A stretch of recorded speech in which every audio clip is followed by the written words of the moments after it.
We interrupt this program to bring you an important Wayfair message. Wayfair's got style tips for every home. This is Styles McKenzie helping you make those rooms sing. Today's style tip. When it comes to making a statement, treat bold patterns like neutrals. Go wild, like an untamed animal print area rug under a rustic farmhouse table from Wayfair.com. Arr, fierce. This has been your Wayfair style tip to keep those interiors superior. Wayfair, every style, every home. This episode contains brief mention of murder, intimate partner violence, and sexual assault. Listener discretion is advised.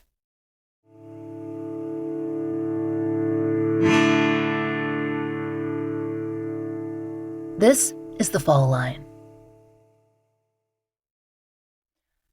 Throughout our episodes covering the disappearance of Patty Otto and Finley Creek Jane Doe, we've referenced one organization numerous times, Light the Way.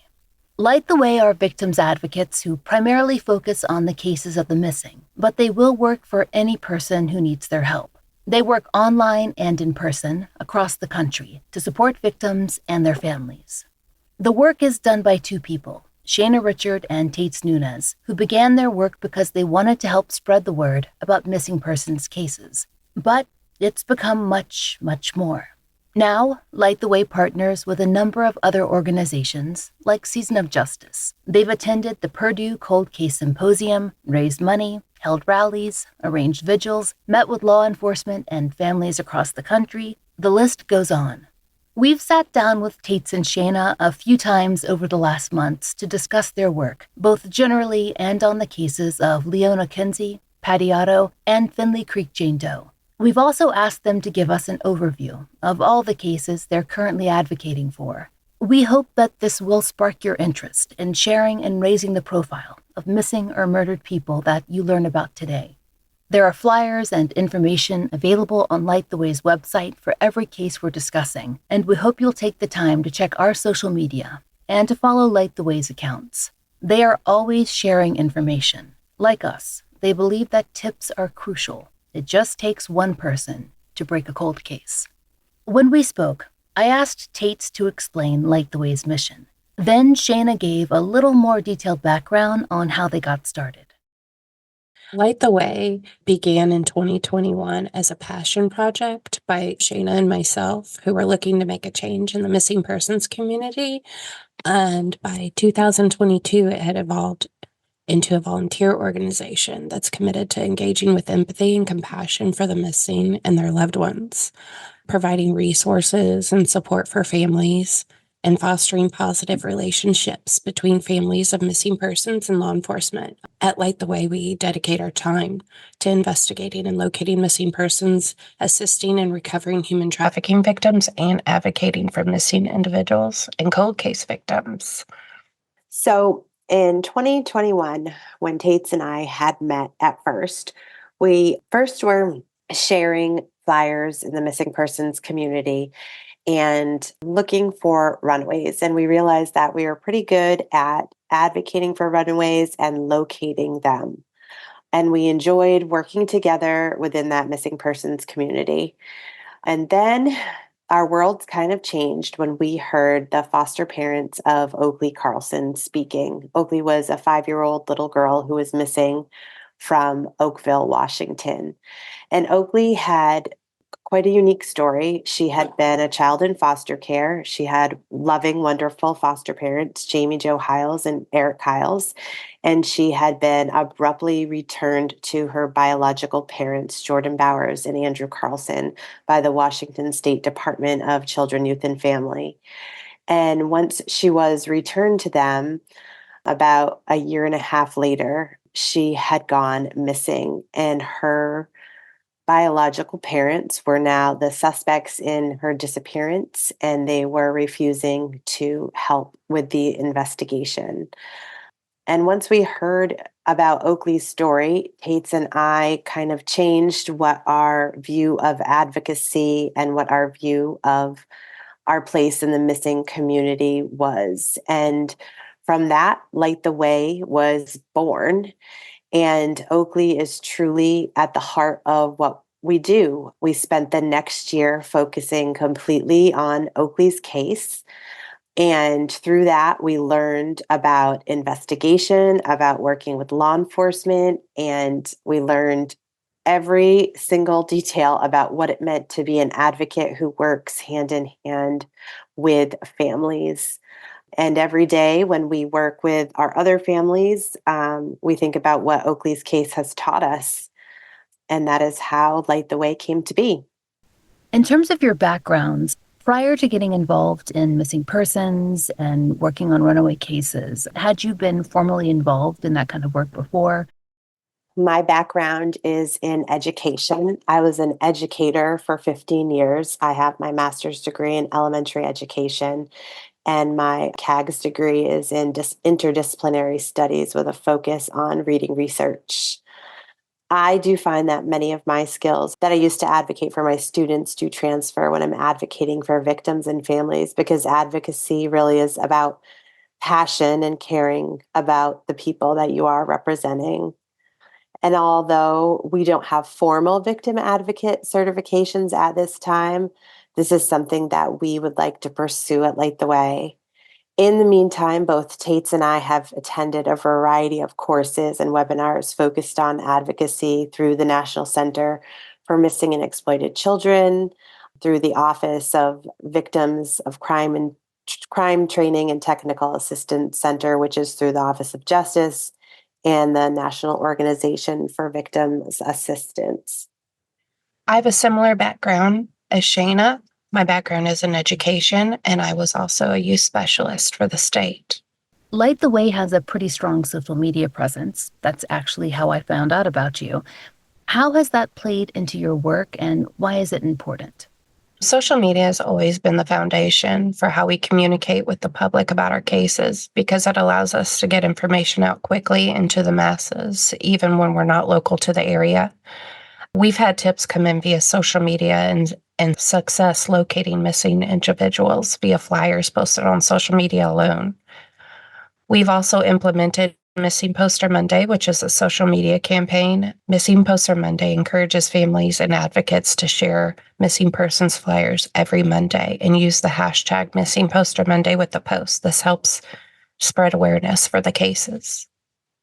And I see you interacting a fair amount in what, for a lack of a better term, I would call the true crime space or true crime community. What needs do you see there specifically in terms of victim advocacy? This is Shayna. We often say victim exploitation does not equal victim advocacy. We started Light the Way because we saw a need for victim-centered advocates in this community. We often hear from families and see for ourselves that cases are treated as entertainment, and that is unacceptable. These are real people who have families and friends who miss them tremendously. Many of the families that we speak with talk about how the trajectory of their lives changed in the instant. The impact of having someone go missing or having someone murdered in your family is not something that one can adequately comprehend unless they have lived it themselves. More often than not, when a family member of a missing or murdered loved one reaches out for help via the internet, it is when they are at the lowest and most vulnerable, and they are desperately seeking help, answers, and any possible ray of hope. As members of this community and people who are interested in these cases, we see that there is a need to remind people that we should not be doing any harm. We need to be respectful of victims and family boundaries. There's a need to remind people to be factual, to engage with empathy always, and to be the voice of impact and change. Can you talk a little about how connected with families and other loved ones who need support to collaborate on these cases? At Light the Way, we require a family liaison. We believe that working with family is critical when advocating, and in our experience, only by working directly with family are you able to work with clear facts and avoid speculation and rumors. Families can reach out to us on our website by clicking the Request Our Help tab and then filling out missing persons intake form. Many of our families have come to us as referrals, especially in long-term missing cases, which we're truly so grateful for. Once we take on a case and begin to work with the family, they truly become an extension of Light the Way. And we want all of our families to know that we not only care about their missing family member, but we care about them too. We want our families to feel that compassion and support from the moment they connect with us. What makes Light the Way unique? Humanizing our missing cases is our top priority with all of our victims and families. We find this is one of the most meaningful things to do when connecting our victims with the public. It gives families the opportunity to share their many memories, and it gives the public an opportunity to get to know who someone is as a person, and not just their missing story and the speculation that might follow their case. These victims are sons, daughters, mothers, fathers, friends, and so many other wonderful things that have nothing to do with their missing story. They're incredibly missed and loved, and they should be treated with dignity and respect. And it's our goal that victims are seen for who they are, not just for their story.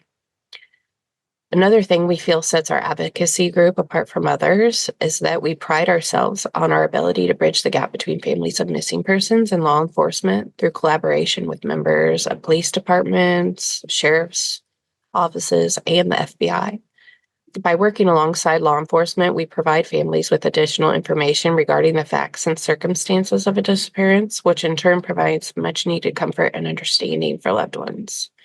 When talking with law enforcement, they shared that although they wish they had time to focus on advocacy, they really struggled to keep up with awareness campaigns like flyer distribution, billboards, social media pushes, contacting media and podcasts, and physical and online canvassing. Through collaboration, we're able to help assist with those campaigns. These experiences have proven to be extremely valuable for both the cases and for relationship building.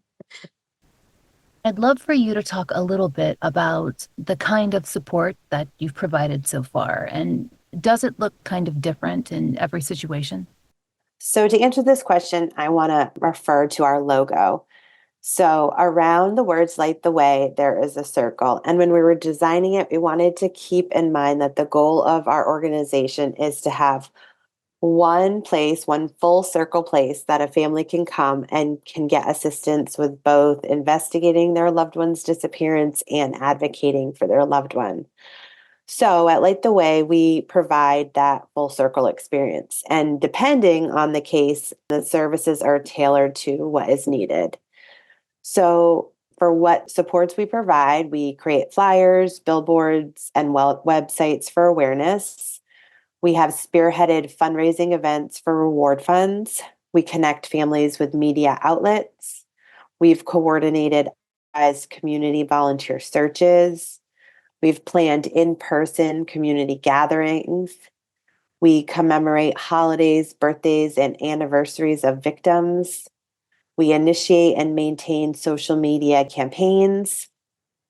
We attend and speak at legislative meeting and hearings, present at meetings with families if asked. We report tips and information to law enforcement, and we utilize a wide range of special abilities in open source investigation techniques. I asked Shayna to explain open source investigation techniques. So an open source technique may be if you file a FOIA and you get records from a police department and you are able to go through, create a timeline. Sometimes we are able to use that timeline and share it with law enforcement to put together pieces of a missing person's day up to when they were missing. We've shared information with law enforcement that can be helpful. You also can find other bits of information online that, is available to the public. What we do often is when we create these timelines is we share them with law enforcement when we make them. And that's one way that we assist law enforcement, especially with these cases. And when we create these relationships with them to show that, we're here to help with these cases and we're a source that they can use. I think you've given us a really impressive list of things that victim advocates can do for families. And I am really in awe of a lot of the work that you've done in such a short time.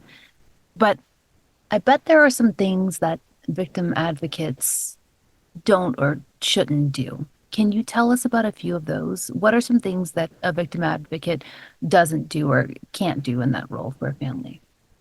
A victim advocate should never impede investigation, which is surprisingly easy to do. A victim advocate should never decide what information is relevant to a case. Everything that's decided should be decided by the family member. And most importantly, never share confidential information. That kind of leads into discussions we've had on the show before. We're lucky enough to know several really wonderful victims advocates who do talk about some of the pitfalls that happen with folks who, while having good intentions, may try and involve themselves in cases without having experience or training or maybe even just structures in place to properly support people who are impacted by crime. So you mentioned a couple of pitfalls there. Are there other pitfalls you can think of? How can they be avoided? And are there some alternative ways that people who want to help but maybe don't have the training or experience to be advocates, what can they do to support families in cases? This is Shayna. And I think other than, the major things that Tate talks about, I think what people need to remember is that these secondary victims, the families, are very fragile.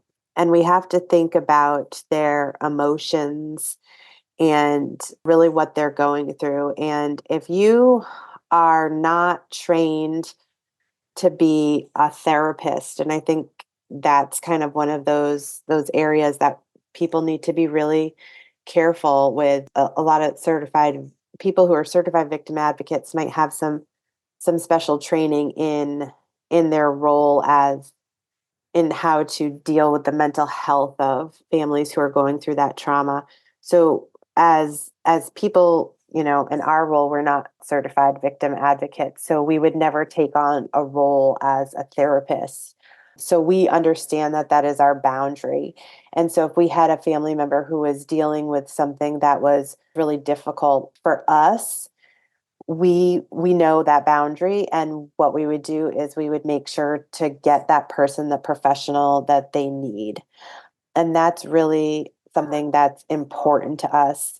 We know our role, we know our lane, we stay in it, and we always want to take care of our families first. And we think about that with anything that they need. And if they need something special, we want to make sure that they get it. So when it comes to mental health, that's something that we want to be sensitive to.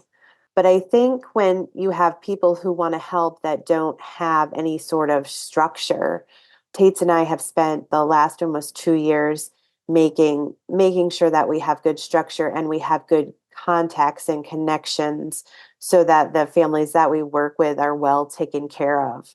But if it's just someone who doesn't have that set up, it's kind of hard to take on these cases because these cases take a lot of energy and a lot of work.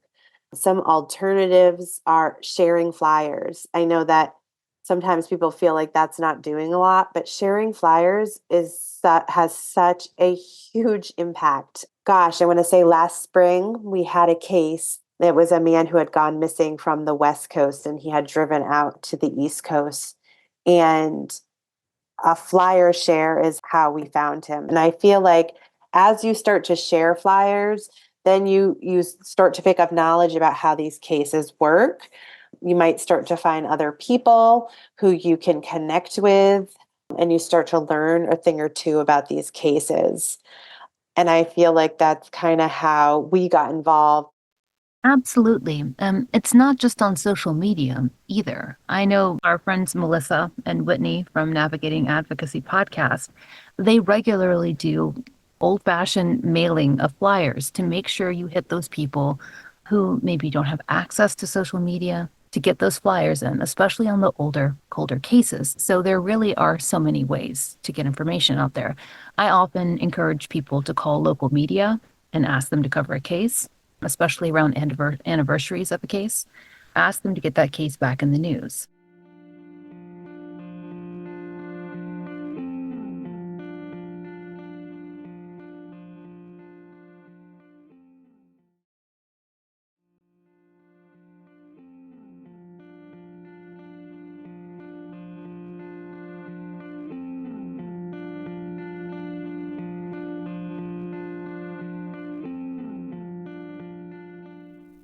You've heard Tate's and Shayna's work on Patty's case and Finley Creek Jane Doe's case mentioned throughout our season, so I asked them to explain how they got involved in the first place.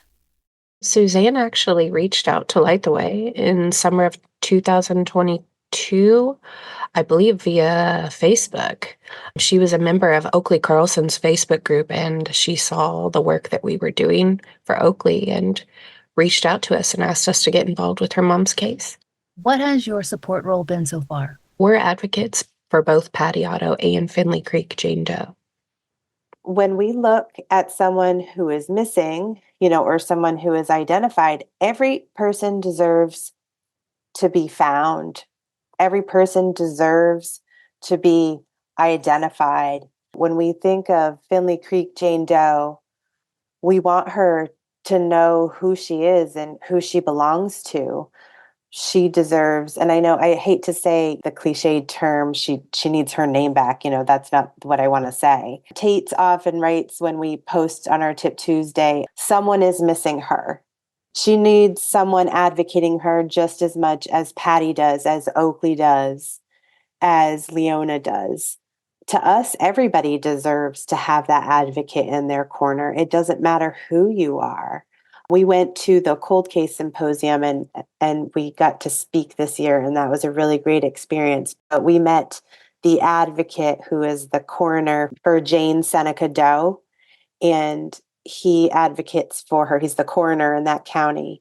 He talked about all the advocacy he's done for the Jane Seneca Doe, and Tates and I were just amazed by all the work he's done for her. And it was so motivating to us to see as a professional what he's done to find out who she was and who she belonged to and what her story was. But to us, she was just like all the other cases. So yeah, we do think every Doe deserves to have their face on a flyer and to have someone posting about their flyer and somebody researching their case and to have someone like you doing a podcast about their story. Because they belong to someone too. So, in terms of Patty's case, what have you accomplished so far in cooperation and collaboration with Suzanne?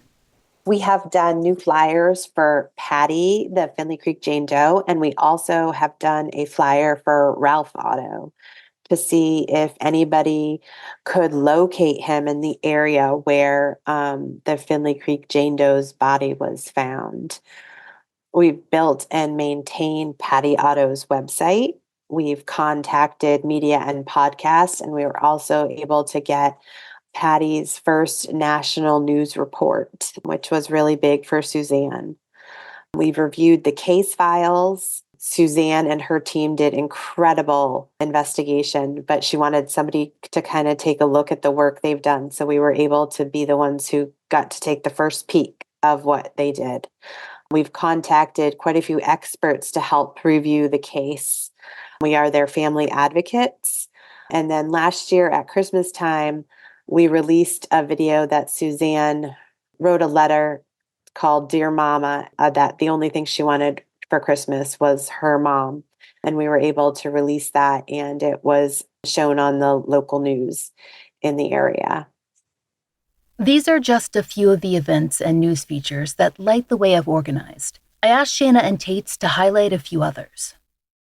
Some of these events that we have worked on that have been successful, assisting with Oakley Carlson's foster family in starting the Oakley Carlson Reward Fund. It's a 501c3 nonprofit in Washington State. This reward fund is private, and it's currently reached almost $100,000 for information leading to Oakley's whereabouts. We have held a variety of fundraising events. Our most successful event was an event called Paint the Night Pink. It was an auction and dinner for Oakley. We're very grateful that the event raised almost $50,000 in one evening. I had the opportunity to be there that evening. It was incredibly powerful to see how this very small community came together for Oakley. They care about her so much, and they are so desperately wanting justice for her. And now we're almost at $100,000. We also lead a weekly call to action campaign Each Thursday, we ask online supporters to email Governor Jay Inslee of Washington State and ask him to conduct a secondary independent agency review of Oakley Carlson's Washington State Department of Children, Youth, and Families case. His agency did an internal review of her case, but they refused to share the review publicly, and we feel this lacks impartiality and transparency, as we feel that there is a lot of wrongdoing within her case. And also, being a voice of impact and change is a meaningful part of advocacy, and oftentimes it is necessary when policies change and new laws are created. And in March, we had the opportunity to become that voice for change for foster care in Washington State. We testified in front of the Washington State legislature at the Oakley Carlson Act hearing. The bill aimed to provide additional oversight to child welfare cases. Unfortunately, the bill died in committee, but we are determined that a new amended bill will be brought forth next session that protects these vulnerable foster care children and keeps their best interest at the forefront. Oakley Carlson, Leona Kinsey, Patty Otto, and Finley Creek Jane Doe are not the only ones who Light the Way are advocating for. We asked Shana and Tates to tell us more about the other missing and murdered people that they hope to bring to public attention. Can you talk to us about Ava Baldwin? Ava Grace Baldwin's story came to us through a family member looking for help raising awareness for Sweet Ava. We got started right away with flyers and a webpage, and since then we've worked hard both online and behind the scenes to help advocate for her. Ava Grace Baldwin is a missing Caucasian 14-year-old girl who is a victim of family abduction. She was last seen on September 17, 2015 in San Antonio, Texas, when she was 6 years old. Ava is believed to be in the company of her non-custodial mother, Catherine Ann Baldwin, who has a felony warrant out for interfering with child custody. Baldwin and Ava's father, David Hopper, shared joint custody of Ava. After Hopper requested full custody due to concerns about Baldwin's ability to keep Ava safe, Baldwin disappeared with Ava.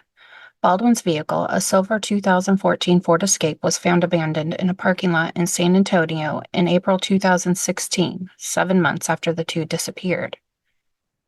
Hopper and his family believe that the two are alive and in hiding, possibly being helped by friends or family, and they refuse to give up hope. They know that Baldwin has family in Texas, Oklahoma, California, Florida, Illinois, and friends in several parts of the country as well. They want nothing more than for Ava to be returned home to their family, who will never stop looking for her and loving her. Anyone with information is asked to please call the San Antonio, Texas Police Department at 210-207-7660. For more information, you can join her Facebook group, Ava Grace Baldwin Hopper Letters to You, which is run by her loving family.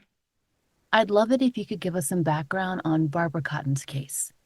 Barbara's story was brought to our attention by Lisa Jo Scheel, who is an extended family member of Barb Cotton. She reached out to us asking for help to advocate for Barb. I'd like to enter a quick tidbit about Lisa Jo. Aside from being an amazing advocate who runs Barb's website and all of her social media accounts, she's also a clinical laboratory scientist, a genealogy and genetic enthusiast. Her experience researching family history and tracking down distant relatives resulted in a skill set that's proven very useful for researching Barb's case. Researching Barb's case has also led her in assisting with other cold cases. Most notably, she is the genealogist that assisted the Highsmith family in finding Melissa, who was kidnapped as a toddler in 1971. If you're unfamiliar with the Melissa Highsmith case, we'll link a news story in the show notes. She was reunited with her family in 2023, after more than 50 years. Barbara Cotton is a biracial Caucasian and Native American female who was last seen in her hometown of Williston, North Dakota on April 11, 1981. Barbara was 15 years old when she disappeared. At the time, Barbara had shoulder-length dark brown hair, hazel brown eyes, was 5'2" and weighed 100 pounds. She did not take her clothing, eyeglasses, cigarettes, money, paycheck, or any other personal belongings with her. Barbara has a curvature of the spine which may cause a slight limp when she walks. She has pierced ears, and her left ear is noticeably lower than her right ear. She has a dark brown mole on the upper right side of her chest and a mole on the right side of her neck. She has metal fillings in at least 7 of her molars. Anyone with information is asked to please call the Williston, North Dakota Missing Persons Unit at 701-577-1212. For more information about Barbara, you can visit her website, which is run by family member and amazing advocate Lisa Jo Shield at www.findbarbcotton.com. I'd also love for you to tell our audience about Brenda Gale Lambert. Brenda Gale Lambert's case was brought to us actually in collaboration between a woman named Brandy Daigle, who runs the website Evaporate the Missing, and Christy Kennedy, who is Brenda's sister. And Christy was 14 when Brenda went missing and has spent her entire life working to find her sister. Brenda Gale Lambert is a Caucasian female who was last seen at her residence in Blue Well, West Virginia, after her son's first birthday party around 9 p.m. on the evening of July 26, 1992. Her estranged husband, Raymond Lambert, was the last person to see her alive. Brenda was a victim of domestic violence and, according to her loved ones, was preparing to divorce Raymond and had an appointment with an attorney just days later. Brenda left behind 2 beloved children, all of her belongings, including the clothing she was last seen wearing, and her car was found parked in the driveway of her home. Brenda is 5'2", was weighing 110 pounds, had black hair and blue eyes. You can learn more about Brenda and her family's story and mission to find her on her Facebook group, which is called Missing Brenda Gale Lambert. And if you have any information about Brenda and her whereabouts, you can contact the Mercer County Sheriff's Office at 304-487-8364. I'm also aware that you've recently become involved with a case that I'm familiar with personally, and that's advocacy for Aisha Jackson. Can you talk a little about that? Aisha's case is very new for us. We were connected to her family by an amazing advocate and podcast writer and researcher, Haley Gray, just within these last few weeks, actually. Her family spokesperson, Rena, has been an amazing advocate for this family since she came to know them just since Aisha went missing.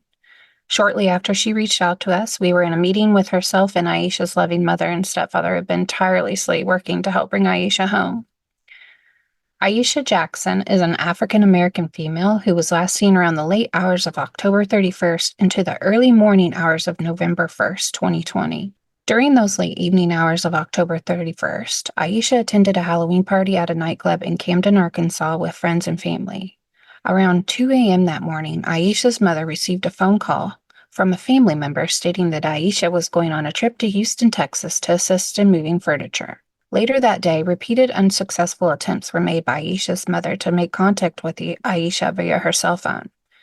Worried for her daughter, her mother went to Aisha's residence the morning of November 2nd, 2020, and found Aisha's front door ajar with her phone, purse, and a duffel bag left inside.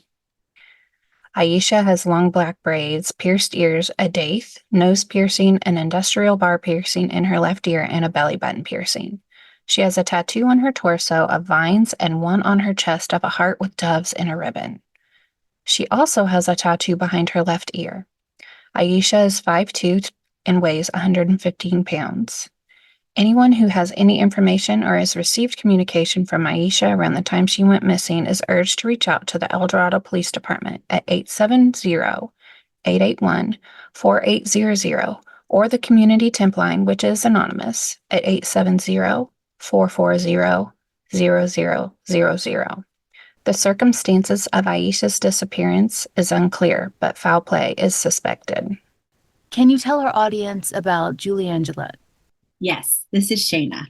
Julianne Gillette's case was brought to us actually by Suzanne, whose mom, Patty, talked about on this season of The Fall Crime. Suzanne and Julianne's daughter, Tammy, had met and connected over both having missing mothers. So last Mother's Day, we sat down with 3 women, Julianne's daughter, Tammy, Patty's daughter, Suzanne, and Lonine Rogers' daughter, Allison, to do a special conversation about what it was like to have missing mothers and growing up without a mother, and share that with the community. So, working with Julianne's daughter, we learned a little bit about her case, and she asked us to work with her and bring some attention to her mom's story. On June 1st, 1985, Julianne Gillette disappeared from her residence in Bellevue, Washington, following an argument with her husband, Ian Gillette. He reported that Julianne said she was leaving. When he returned home later that day, Julianne was gone along with a suitcase and some of her belongings. A few weeks later, Julianne's purse was allegedly discovered on a hotel lobby bench in Reno, Nevada, but there was no record of Julianne having checked in or out of the establishment, and the hotel security cameras did not show her there. Julianne's daughter, Tammy, does not believe her mother left willingly. Julianne was 5'7", weighed 125 pounds, had brown hair and green eyes. She also went by the names Julianne McAdams and Julianne McQuaid. Anyone with information and is asked to call Bellevue, Washington Police Department at 425-452-6917. And we really could use your help by sharing Julianne's missing persons flyer. You can find her flyer along with all of the other flyers for the cases that we've talked about today on our website, lightthewaymissing.com.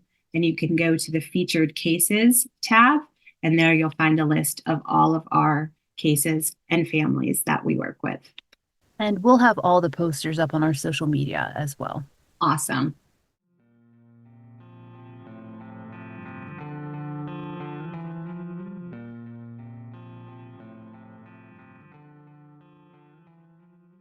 With so many options, why choose Arizona State University? For me, the only online option was ASU because of the quality. Their faculty was really involved with their students and care about your personal journey. The dedication to my personal development from my professors, that's been extremely valuable to me. Earn your degree from the nation's most innovative university. Online. That's a degree better. Explore more than 350 plus undergraduate, graduate, and certificate programs at asuonline.asu.edu.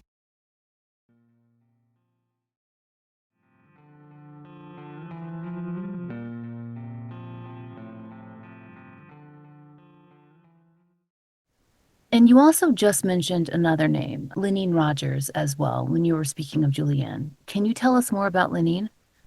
As Shana mentioned, Lanine's case was also brought to us by Suzanne Timms. Both daughters searching desperately for their mothers. Suzanne really has a way of connecting with other families with missing persons, specifically mothers. The majority of our families work hard to help advocate for other families. The camaraderie and show of love and support is really just something that, I don't know, it's really touching to see. Lonine Lonnie Rogers has been missing for 43 years. She was last seen on January 7, 1981 in Hayfield Township, Pennsylvania. It was reported that Lonine was last seen by her husband, Clinton Buddy Rogers, on that morning between 2 and 3 a.m. during a snowstorm, and that she allegedly left with another man after she and Bud had gotten into an argument. Lonine left behind her purse, hearing aids, medication, car keys, and 2 beloved small children. Lonine is a Caucasian female who is deaf and communicates via ASL. Lonine is described as 5'5", weighing 140 pounds, with sandy brown hair, gray eyes, a freckled complexion, and pierced ears. Please tell us about Logan Schindelman. A relative of Logan's reached out to us in September of 2022 asking for help advocating for him. We, of course, were happy to help any way we could. We began sharing links to his Facebook page, created a webpage, and a new flyer for him to distribute right away. Logan Drew Schindelman is a 27-year-old biracial male who disappeared on May 19, 2016 under suspicious circumstances in Thurston County, Washington. The next day, on May 20th, 2016, Logan's 1996 black Chrysler Sebring convertible was discovered abandoned along the southbound lane of Interstate 5 in Rochester, Washington, approximately 20 miles south of Tumwater. With his wallet, driver's license, and cell phone still inside, Logan's whereabouts remain unknown.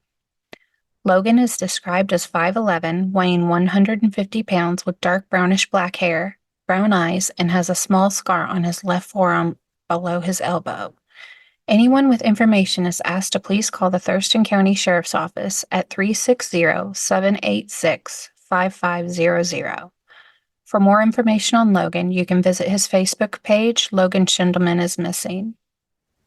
Now, most people in our audience are probably familiar with the next case we're going to discuss, Maura Murray and her disappearance.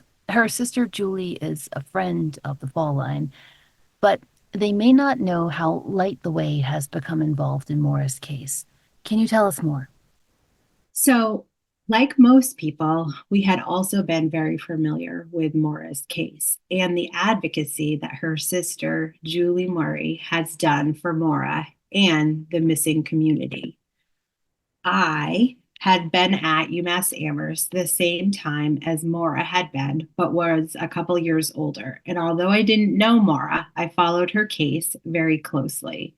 So as both Tates and I formed Light the Way, Maura was in the background of my head thinking, how can we help this family?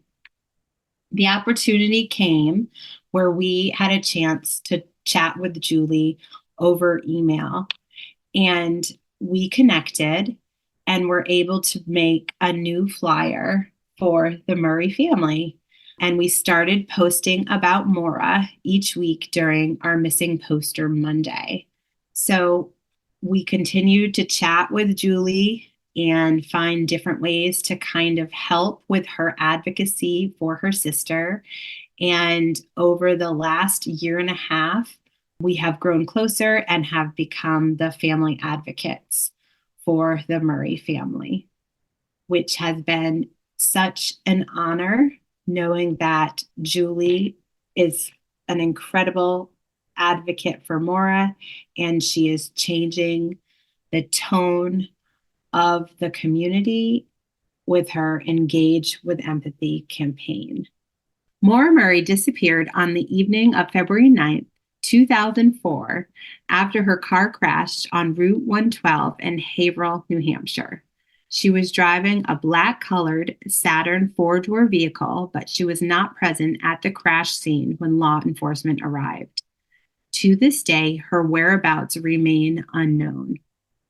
At the time of her disappearance, Maura was 21 years old, 5'7" tall, 120 to 125 pounds, had light brown hair, green-blue eyes, and dimples on both of her cheeks. Maura has a scar on her calf. Maura was a standout student athlete from Hampton, Massachusetts, who ran track and was a junior enrolled in the nursing program at the University of Massachusetts. Her incredibly loving and dedicated family continues to actively search for answers in an effort to find Maura. Anyone with information about Maura's whereabouts is asked to contact the New Hampshire State Police at 603-223-3648. Julie Murray has just released a new podcast telling the family story about their experience of Maura going missing. The podcast is called Media Pressure Season 1, The Untold Story of Maura Murray. And it will include information coming from the family and what it's been like for the last 20 years to search for their daughter, sister, and friend. Another case you've been working on that's local to us here in Georgia is the disappearance of Paula and Brandon Wade. Can you tell us about their case? Paula Wade's sister is an active member of the missing persons community, which is actually how we came across Paula and Brandon's story. We were helping to share the story of Paula and Brandon quite frequently and offered to help take that advocacy a step further by sharing their story on our website and social media. Paula Wade and her 3-year-old son Brandon went missing on October 13th, 2002, but were not reported missing until the following day. Paula, who was 25 years old at the time, was employed by Sam's Club in Valdosta, Georgia. Her co-workers became concerned about her whereabouts when she did not show up for her job, as Paula literally never missed work. Her supervisor at the store sent someone to Paula's residence twice that morning to find her. Paula's vehicle, a 1998 Chevy Blazer, was there, but there was no sign of Paula or her son. Police officers responded to her apartment and contacted the landlord. A search of their apartment found neither mother nor child, only Paula's car keys, wallet, purse, and glasses, without which she was nearly blind. The only thing missing was Brandon's car seat. At the time of her disappearance, Paula had received an approved transfer through Sam's Club for a new job in Kissimmee, Florida. Her father, mother, and husband were supposed to help her move the following week, but she had disappeared. Paula is a Caucasian female who was 5'7" and weighing 150 pounds with brown hair and brown eyes at the time of her disappearance. Brandon is a Caucasian male with brown hair and hazel eyes and would now be in his early 20s. In the summer of 2023, the FBI Atlanta Field Office joined Valdosta Police and National Center for Missing and Exploited Children to work together to find new clues in the case. Anyone with information is asked to please call FBI Atlanta's field office at 770-216-3000. You may also contact your local FBI office, the nearest American embassy or consulate, or you can submit a tip online at tips.fbi.gov. For more information on Paula and Brandon Wade, you can visit their website that is ran by Paula's sister at paulawade.com. I'd love for you to also talk to me about the case of Theresa Corley, another case I know you've been working on, and one that I think our audience might also be familiar with. Theresa Corley was 19 when she left the Train Stop Bar in Franklin, Massachusetts on December 4th, 1978, after an argument with her boyfriend. While attempting to walk home, Theresa was approached by a group of 4 men who took her to an apartment at the Presidential Arms in Franklin, Massachusetts. It is unclear whether Theresa went willingly with them or was forced to go. It was sadly reported that Theresa was likely sexually assaulted by the group, but was able to eventually escape the apartment and the men who assaulted her. She continued her journey home down Route 140. Theresa was then picked up by several drivers along the way, including a Gorelick Farms truck driver who dropped her off in front of the Bellingham police station. Unfortunately, Theresa did not go into the police station, and she was last seen in front of a Dairy Queen location, just a 3 or 4 minute walk down the street. Theresa was less than a mile away from home at this point, and she was never seen again. Days later, on December 8, 1978, Theresa's nude body was found on the northbound side of Route 495 in Bellingham, Massachusetts. Her jacket, a pair of jeans, and a pair of mismatched shoes were found nearby her. The discovery of Theresa's body was made after a man identifying himself as John Burlington called Bellingham police, explaining to them that he saw a body when he pulled off the road to use the bathroom.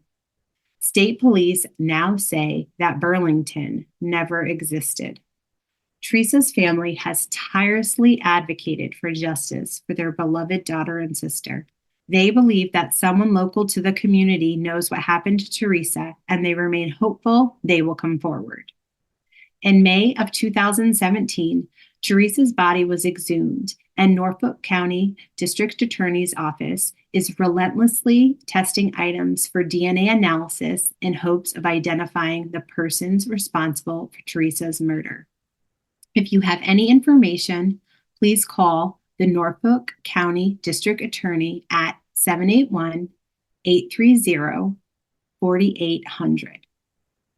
And to learn more about Theresa's case, you can visit Theresa's Facebook group run by her amazing sister, Jerry. It's called Justice for Theresa Corley, Bellingham, Mass, 1978. And the Facebook page is how we learned about Theresa. It showed up in our Facebook feed one day, and it was like a calling that we happened to connect with it. And after reading some of the posts, I believe it was in June of 2023, there was a post about Theresa's birthday. It happened to show up in our feed. We started reading some of the posts. We did a little research on who Theresa was and what her family had been through. We reached out to Jerry, and Jerry was so happy to have a little assistance to connect with people who could help a bit and to have some new ideas. And together, we've worked together to shine a little bit more light on Theresa's case. And finally, please tell us about Victoria Raymond. So Victoria Raymond, who's also known as Vicky, is kind of an interesting case for us. It's a case that's been around since 2022, the summer of 2022. And Victoria is a recurrent runaway. And we look at runaways as missing children because they are minors who are no longer under the care of their parents. And Vicky's mother has been a relentless advocate for finding her daughter. And really, we've learned about the laws in Washington state that don't protect these children who are under 18, who have substance abuse issues and mental health issues, and the suffering that parents of these children go through because there aren't any laws that give parents the ability to protect these children. So Victoria Raymond is a 17-year-old girl who was last seen on May 3rd, 2023. She is 5'9" tall, 120 to 130 pounds, and she recently cut her hair short and changes the color of her hair often. She may be wearing a wig and has blue eyes and a scar above her right eyebrow. She is likely in the company of a young male who goes by the name of Max, who is 5'6" tall and has blue eyes. The two frequent the bus system in Olympia, Washington, and are likely either in Olympia or the Tumwater area. If you see Vicky, we ask you to snap a photo, call 911 or your local police department. And the best way to help us with Vicky's case is to share her flyer and really to pay attention to the laws that are in your state or in other states about missing teens and how those laws play out for families. And do they give families the opportunity to help these children get ahead of these substance abuse and mental health issues that they may be having? If you'd like to learn more about Light the Way and the missing and murdered people they advocate for, please check out our show notes. You'll find a link to their website and their social media. You can support their work by sharing flyers they post on Missing Mondays and by following their accounts to keep up with vigils, petitions, fundraising, and many other initiatives for the cases that we've discussed today. Thank you for listening. We'll be back with a mid-season episode soon, and with our next full season in May. The Fall Line is an independent podcast, and we appreciate listener support. It allows us to do research, obtain FOIAs, pay our content advisors, and support and donate to the causes that we care about. If you try out the products we advertise, please use our sponsor codes. It really helps. And please take a moment to rate and review our show in your podcast app of choice. My book, Lay Them to Rest, which covers years of my life working on a Jane Doe case and the world of forensic scientists who resolve unidentified persons cases, is out everywhere now as hardcover, ebook, and audiobook, read by me. You can order it anywhere you get books and through your local library. Find out more through the link in our show notes. And if you'd like to support the show and the stories we cover, join us on Patreon or Apple Premium. 100% of our Patreon and Apple Premium earnings are supporting our Family Therapy Fund and actively paying for therapy for families who have appeared on the show. On Patreon, you can get early release, ad-free versions of our regular episodes for $5 a month. If you prefer Apple Premium, you can subscribe there as well. On Patreon, we also post occasional giveaways, updates, and vlogs, which all patrons can enjoy starting at just $1. The Fall Line is written, hosted, and researched by Laura Norton, with additional research assistance by Brian Waters. Interviews by Brooke Hargrove. Produced, engineered, and scored by Maura Murray. Content advisement by Brandy C. Williams and Vic Kennedy. And as always, our most special thanks to Liz Lipka.